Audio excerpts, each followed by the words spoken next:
Zalika had only been married for a few months when she moved into her husband's family home in the busy city of Makand.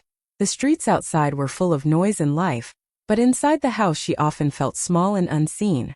Every day seemed to bring a new test. If the tea was too hot, Mama Tisha complained. If the stew had too much salt, Auntie Nuru shook her head. Even when Zalika did everything right, they found something to criticize. They spoke to her with sharp tongues, reminding her that she was just a bride and still had much to prove. Sometimes the laughter from her sisters-in-law wasn't real laughter at all. It was a quiet way of mocking her. Zalika felt the weight of their eyes on her shoulders, judging every move she made. She wanted to please them, but no matter how hard she tried, it never seemed enough. At night, when the house grew quiet, she often sat by the window, looking at the city lights, whispering to herself that she would not let their cruelty crush her spirit. Deep inside, she carried a strength they had not yet seen, a strength that was waiting for the right moment to rise. Do you want me to expand the next outline to the grand gathering, 200 to 250 words, in the same emotional style? It was a bright Saturday morning when Mama Tisha called everyone to the sitting room. Her voice carried the kind of excitement that always meant trouble for Zalika. With a wide smile, she announced that there would be a grand family celebration the following weekend. 50 guests, she said proudly, her eyes shining as if she had just planned the event of the year. The whole compound buzzed with chatter, but Zalika felt her heart sink. She was about to ask who would help with the preparations when Mama Tisha's gaze landed firmly on her. Zalika will cook for everyone, she declared. Alone. The room went silent for a moment, then soft laughter broke out. Her sisters-in-law exchanged knowing glances, while Auntie Nuru whispered something that made the others chuckle.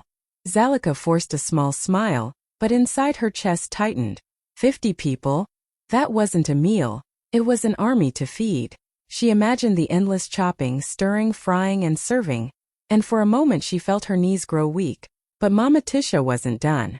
Let her show us what she's capable of, she added, her tone sweet but sharp like a hidden knife. Zalika understood the game. They didn't want to celebrate. They wanted to watch her fail. Her husband, Baraka, sat quietly in the corner, avoiding her eyes.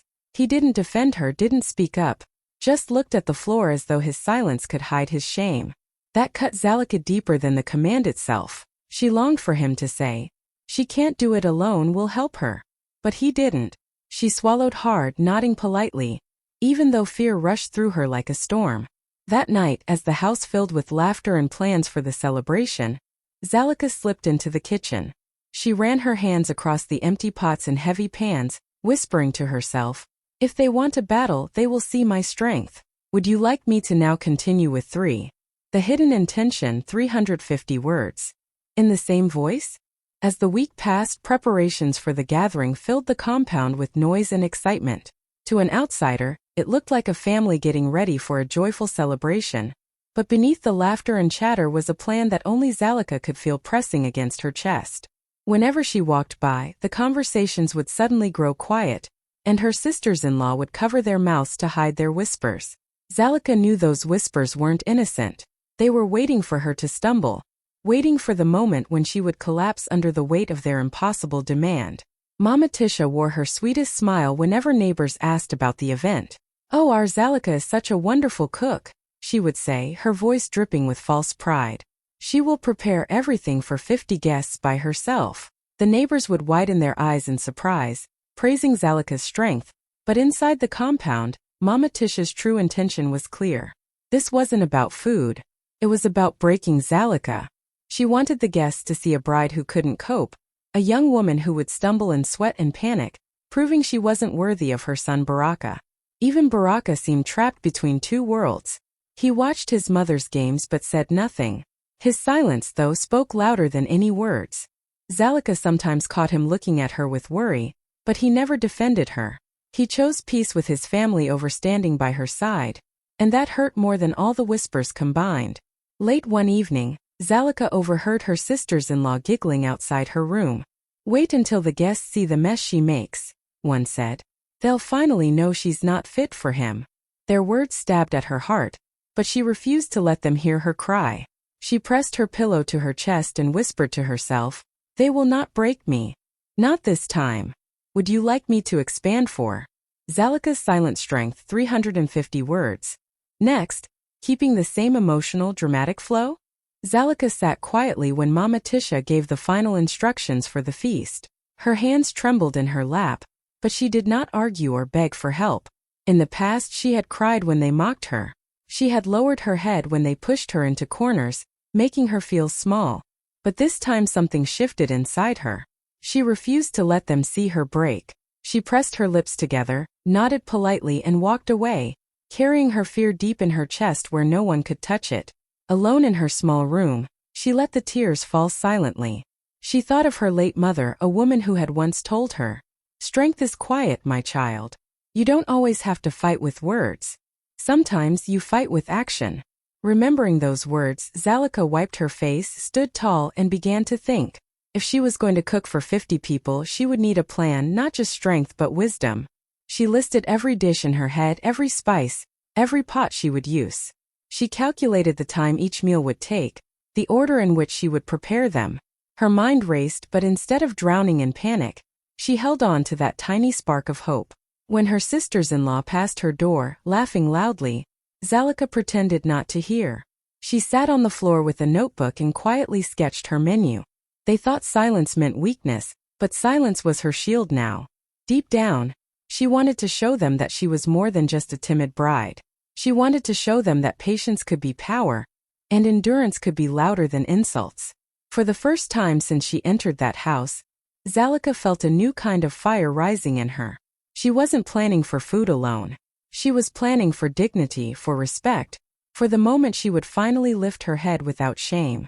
Do you want me to carry this same emotional style into 5? The long night of work, 350 to 400 words? That night, when the compound grew silent and everyone disappeared into their rooms, Zalika tied her scarf tightly around her head and stepped into the kitchen. The moonlight slipped through the small window, casting a pale glow on the rows of pots and baskets piled high with raw food. It felt overwhelming at first. So much rice, so many vegetables, piles of meat waiting to be cleaned and seasoned. For a moment, her chest tightened and her hands shook. But then she took a deep breath, rolled up her sleeves and began. The sound of her knife striking the wooden board echoed in the quiet night. Chop after chop, she cut onions until her eyes burned with tears, but she didn't stop.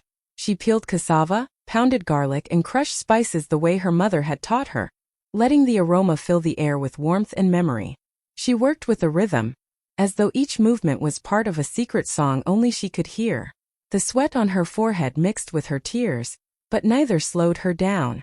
Hours passed, and still she moved from pot to pot, stirring stews, marinating meat, preparing dough for fresh chapati. Every dish she touched carried not just flavor but her unspoken strength. She thought of the whispers, the laughter, the sharp words thrown at her, and with every turn of the spoon she told herself, "I will not give them the victory." Outside, the city of Makand hummed with distant music and laughter from late-night gatherings, but in the compound only the soft clinking of spoons and the bubbling of pots could be heard. The kitchen smelled of roasted spices, fried onions, and simmering sauces, scents so rich they seemed to hug the walls. By the time the first light of dawn began to stretch across the sky, Zalika's back ached and her arms felt heavy, but she refused to rest. She looked at the rows of prepared dishes and whispered softly, almost like a prayer, "This is not just food. This is my fight, and I will win it. Would you like me to continue with 6W?" By sunrise, the compound was alive with footsteps and chatter. The roosters crowed, children ran around the yard, and neighbors began arriving to help set up chairs and decorations for the big celebration. The house buzzed with excitement, but underneath it all, Zalika could hear the same whispers circling like flies. Her sisters-in-law stood in a corner, their colorful wrappers tied neatly around their waists, pretending to help Mama Tisha but mostly gossiping. "She looks tired already," one of them said, glancing toward the kitchen door. "By midday she will collapse." Another laughed quietly. "Wait until the guests see burnt food on their plates. She thinks cooking for 50 people is like cooking for 2. Their voices weren't loud, but they were sharp enough to cut. Zalika heard every word, yet she kept her head lowered, moving gracefully between the kitchen and the courtyard. Her eyes were heavy from the sleepless night, her arms sore from hours of stirring and chopping, but her spirit refused to bend. Every time she stepped out carrying a dish to arrange, She wore a calm smile that confused them. Mama Tisha's confidence grew with each passing hour. She walked around proudly, greeting relatives as they arrived. "Ah yes," she said to one auntie. "Our bride is handling everything herself. Today everyone will see her true colors." Her voice sounded sweet to outsiders, but inside the family, everyone knew the real meaning behind her words. It was not pride, it was a trap carefully laid. Still, Zalika moved silently, refusing to give them the satisfaction of seeing her break. She polished the serving trays, adjusted the spices in her pots, and whispered small prayers under her breath. Even though her body begged for rest, she carried herself with dignity, holding on to one thought. "They expect me to fail, but I will give them something they will never forget." By mid-morning, as laughter filled the compound and colorful fabrics swayed in the breeze, the stag. By midday, the compound of Mama Tisha's house had transformed into a sea of colors. Relatives poured in from every corner of Makand, their bright chitinge fabrics shining in the sunlight, their laughter filling the air. Children ran between chairs, elders greeted each other with warm embraces, and the sound of drums echoed faintly from a nearby street, adding rhythm to the festive mood.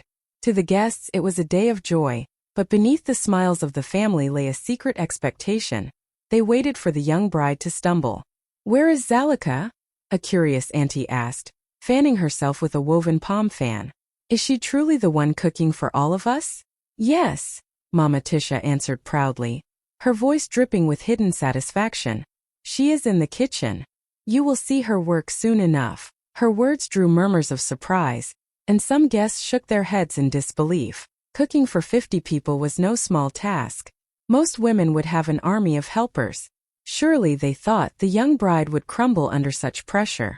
But when Zalika finally stepped out, carrying the first tray of steaming dishes, the compound grew strangely quiet. Her scarf was neatly tied, her dress spotless despite the hours she had labored, and her smile was calm, almost too calm for someone who had been awake all night. She moved with grace, bowing politely to elders, greeting cousins with warmth, and offering water to the children before returning to the kitchen. Some relatives exchanged puzzled looks. "She does not look tired," one whispered. Another shook her head. "Maybe she is pretending. Let us wait and see." Zalika, however, wasn't pretending. Behind her quiet smile was a strength she had drawn from every insult, every mocking laugh, every heavy silence she had endured. With each step she took, she carried not only food but also dignity, a silent answer to the doubts hanging in the air. The compound waited for her to fall apart, but Zalika had already decided, today she wow. One by one, Zalika carried the dishes out of the kitchen, and soon the long tables in the courtyard began to look like something out of a dream. There was golden pulao rice, its aroma rich with cinnamon and cloves. There were pots of tender goat stew, simmered until the meat nearly melted at the touch of a spoon. Bowls of fresh vegetables glistened in colors that seemed too bright to be real, greens, oranges, and reds shining under the afternoon sun. She placed down plates of crispy fried fish, stacks of soft chapati, and trays of sweet mandazzi that smelled of cardamom. Every dish looked carefully made, every serving touched with the kind of detail that came from love, not just duty. At first, the guests were quiet, their eyes following Zalika as she moved gracefully between the tables. Some of them had come ready to pity her, expecting sloppy food and chaos, but instead they found themselves staring in disbelief. "Did she really make all this by herself?" an uncle whispered, adjusting his glasses. "Impossible." When the first plates were served, the silence broke. Guests leaned forward, taking careful bites, and the courtyard filled with gasps of delight. Laughter turned into murmurs of surprise. "This rice tastes like it was cooked by someone's grandmother," one woman said, smacking her lips. "Perfect, just perfect." Another nodded eagerly, adding, "The meat is so soft, how did she do this?" Mama Tisha sat at the head of the table, her confident smirk beginning to fade. She tried to hide her unease by sipping water slowly, but her eyes betrayed her. This was not the disaster she had planned. Instead, Zalika had created a feast that made the whole family proud, whether they wanted to admit it or not. And Zalika? She never rushed, never raised her voice, never asked for praise. She simply served with steady hands and a calm smile, letting her food speak louder than words. In that moment, the compound understood. They weren't just eating a meal. They were witnessing Just when the guests thought they had seen everything, Zalika returned from the kitchen with a dish no one had expected. She carried it with both hands, as if it were a treasure.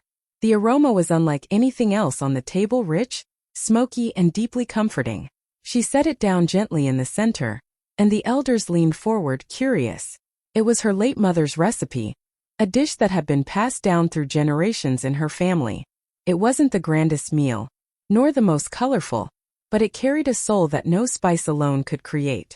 The stew was thick, with tender pieces of chicken simmered slowly in groundnuts, tomatoes, and a secret blend of herbs her mother had once whispered to her in their small kitchen back home. For Zalika, this was not just food. It was memory. It was pride. It was her mother's voice reminding her, "You are stronger than what they say." When the first spoonful was tasted, the courtyard went quiet again. An old uncle closed his eyes and nodded slowly, savoring every bite. "This," he said softly, "this tastes like home." Others followed, and soon the whispers rose, not of doubt but of admiration. Some said the dish reminded them of their childhood, of the kitchens where their own mothers had once cooked with love. Others said they had never tasted something so perfectly balanced. Zalika stood silently, watching their reactions with moist eyes. She wasn't just feeding them. She was giving them a piece of her heart, a piece of her story. What her in-laws had meant to be her humiliation had become the stage for her greatest gift. Mama Tisha's face stiffened, her hands frozen around her cup. She hadn't expected this. None of them had. Zalika had not only succeeded, she had brought something unforgettable, something that connected every guest to her in a way no insult could erase. "Would you like me to continue with 10? The guest's reaction, 350 to 400 words. In the same emotional, dramatic way? At first, the courtyard was full of noise, chatter, laughter, the clinking of cups, but the moment Zalika's food touched their tongues, the noise softened into silence. People looked at each other with wide eyes, their spoons paused in midair. It wasn't the silence of disappointment, it was the silence of surprise, the kind that came when words were too small to describe what they were tasting. Then came the murmurs. Low, excited voices filled the air. "This is extraordinary," an elder said, wiping his mouth with the back of his hand. "The flavor, the balance. It is like she cooked with her heart." Another guest leaned over his plate and whispered, "This is not just food, it is memory. It reminds me of my grandmother's cooking." Soon voices rose and the courtyard filled with praises. Relatives who had expected to mock her now found themselves shaking their heads in admiration. Cousins clapped their hands, children begged for more chapati, and even strangers who had only come as neighbors called out Zalika's name, saying she was a treasure to the family. Zalika stood near the kitchen door, her scarf slightly damp from sweat, her hands folded politely in front of her. She did not boast or draw attention to herself. Her quiet smile was enough. Every praise that floated through the air was like a balm to the wound she had carried in silence. For months they had tried to break her, but today her hands, her patience, and her mother's recipe had spoken louder than their cruelty ever could. Mama Tisha's plan had unraveled before her eyes. Instead of humiliation, Zalika was now the star of the gathering. People praised her openly, declaring she had the gift of a true cook, someone who brought dignity and pride to the family. And as the compliments rained on her, Zalika realized this moment was bigger than food. She had turned their trap into her triumph, and everyone present had witnessed it. "Do you want me to move on with 11? The in-laws' shame, 350 to 400 words. Mama Tisha sat stiffly at the head of the table, her smirk slowly melting from her face as the voices around her grew louder in praise of Zalika. She had been so sure that the young bride would stumble, that the food would be late, tasteless, or poorly made. She had imagined the shame, the laughter, the whispers spreading through the family about how their son had married a woman who could not even cook. But instead, the exact opposite unfolded before her eyes. The guests couldn't stop talking. Every bite brought another compliment. "This girl has magic in her hands," one auntie said, licking her fingers. "Her husband is blessed." Another leaned closer to Mama Tisha, smiling warmly. "You must be so proud of your daughter-in-law. She is a rare jewel." Each word was like fire in Mama Tisha's chest. She forced a smile, nodding politely, but inside her heart twisted with anger and shame. Her sisters-in-law, who had laughed at Zalika just hours before, now sat quietly, their faces tight. They too had expected disaster, but they couldn't deny what they saw. A young woman who had worked through the night and turned the impossible into a triumph. Baraka, her son, looked at his wife with new eyes. While Mama Tisha seethed in silence, he couldn't hide the awe in his expression. The pride that his mother had wanted for herself now belonged to Zalika. Mama Tisha tried to cut through the admiration with small remarks. "Ah yes, she tried," she said lightly, "though she still has much to learn." But no one listened. The guests were too busy praising Zalika, calling her food unforgettable, her spirit remarkable. What was meant to be Zalika's downfall had become her rise, and Mama Tisha could do nothing to stop it. For the first time since Zalika entered that house, the power in the room shifted. The shame was no longer hers to carry. It sat squarely on the shoulders of those who had tried to break her. Shall I continue with 12? The husband's realization, 350 to 400 words. Baraka sat at the edge of the long table, his plate untouched, his eyes fixed on his wife as she moved between the guests. He had always seen Zalika as quiet, almost too quiet, the kind of woman who swallowed her pain rather than speak it out loud. He knew his family tested her, mocked her, pushed her into corners, and he had told himself it was just the way things were. He had chosen silence, thinking it was safer not to interfere. But today, as he watched her, something inside him shifted. Zalika was not the timid bride they had tried to paint her as. She walked with a calm confidence, her head high, her smile steady. She moved from table to table, serving food with grace, and every guest she passed showered her with praise. "Your wife is extraordinary," an elder said to Baraka, patting his shoulder. "Take care of her, for she will bring honor to your home." Baraka could only nod, his throat tight. For the first time he truly saw her, not as someone enduring cruelty, but as a woman of dignity and strength. She had faced the impossible, cooking for 50 people through the night, and instead of breaking, she had risen higher than anyone imagined. Shame burned in Baraka's chest when he thought of the nights he had sat silent while his mother and sisters ridiculed her. He had thought he was protecting peace, but in truth, he had abandoned her to fight alone. Now, as he watched the respect in the eyes of their relatives, he realized how deeply he had underestimated her. He felt both proud and guilty, proud that she was his wife, and guilty that he had not stood beside her when she needed him most. In that moment, Baraka silently vowed that things would change. He would never again let her carry battles in silence. "Do you want me to go on with 13? The guest of influence, 350 to 400 words. In the same powerful emotional storytelling tone? Among the guests that day was Mr. Kalanji, a respected community leader whose words carried weight far beyond the compound walls. He was a man the family admired, someone whose presence made people sit straighter and choose their words carefully. Throughout the meal, he had eaten quietly, observing everything with sharp eyes. When Zalika brought him a plate of her mother's special stew, he tasted it slowly, then placed his spoon down with great care. The courtyard grew still, for everyone knew he was not a man to give compliments easily. He rose to his feet, his tall frame commanding silence. "Family," he began, his deep voice rolling over the crowd. "Today I have eaten food prepared by this young bride, and I must say I am humbled." Heads turned toward Zalika, who stood frozen near the doorway, her hands nervously clutching her scarf. Mr. Kalanji looked around the table, his eyes lingering on Mama Tisha before continuing. "This meal is more than food.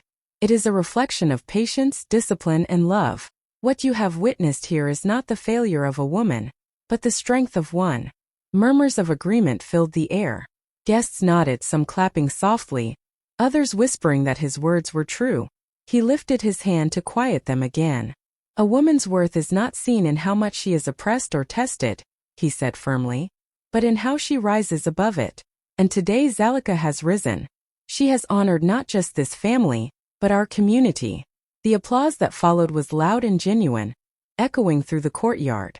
Some elders stood to shake Zalika's hand, while the younger women looked at her with admiration, their eyes shining as if they too had been lifted by her victory. Mama Tisha forced a tight smile, but the respect that once belonged to her now belonged to Zalika. And Baraka, watching from his seat, felt his heart swell with both pride and a quiet ache of regret. His wife had not only won over the family, she had earned the respect of a leader.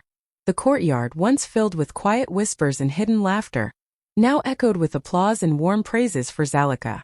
Guests leaned toward her, asking about her recipes, some even saying they wished their daughters could cook with such skill and patience.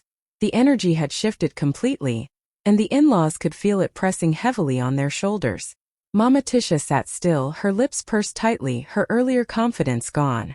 Her sisters-in-law, who had giggled the night before about Zalica's failure, now kept their eyes lowered, stirring their cups nervously. They had planned this day as Zalica's downfall. They imagined her rushing between pots, sweating and trembling, the food late or ruined, the guests leaving with stories of shame. But instead, every plate on the table had become her victory. The very stage built for her humiliation had turned into her moment of honor. No one mocked her now. No one laughed. Instead, people spoke of her as though she were the pride of the family. "You must protect her," one elder told Baraka. "Women like this are rare." The words burned Mama Tisha more than any direct insult could. Zalica did not gloat. She did not boast. She simply bowed her head politely whenever someone praised her, her calm smile hiding the storm of emotions inside. For months she had carried their cruelty silently, and now that silence had spoken louder than words. The lesson was clear. Dignity cannot be destroyed by malice, and strength cannot be hidden forever. The in-laws had thought they were proving her weakness, but instead they had revealed her strength to everyone. And though none of them admitted it out loud, they knew the truth. What they meant for disgrace had become the very thing that lifted Zalica higher than all of them. Shall I finish with 15? Zalica's victory, 350 to 400 words. In the same emotional storytelling style? When the last guest finally left and the courtyard grew quiet again, Zalica stood in the doorway, her body aching from the long night and day, but her heart steady and full. The tables were nearly empty now, only crumbs and scattered cups left behind, but the voices of praise still echoed in her ears. She had not only fed 50 people, she had silenced every doubt, every cruel whisper, every test they had thrown at her. Her in-laws avoided her eyes as they cleared the space, their laughter gone, their pride swallowed. Mama Tisha, who had once smirked with confidence, now moved stiffly, saying nothing. Zalica did not need to raise her voice or remind them of what they had done. The truth was already heavy on them. Baraka walked up to her slowly, his face soft, his eyes full of something she had longed to see: respect. He wanted to speak, but the words caught in his throat. Zalica only gave him a small nod, as if to say, "I carried this battle, but we both know the lesson now." She did not gloat. She did not shout. Instead, she stood tall, her quiet strength brighter than any celebration fire. What they had designed to break her had instead revealed her worth to the world. That night, as the moonlight washed over the compound, Zalica knew she had changed her story forever. It was no longer about survival. It was about triumph, unforgettable and unshakable.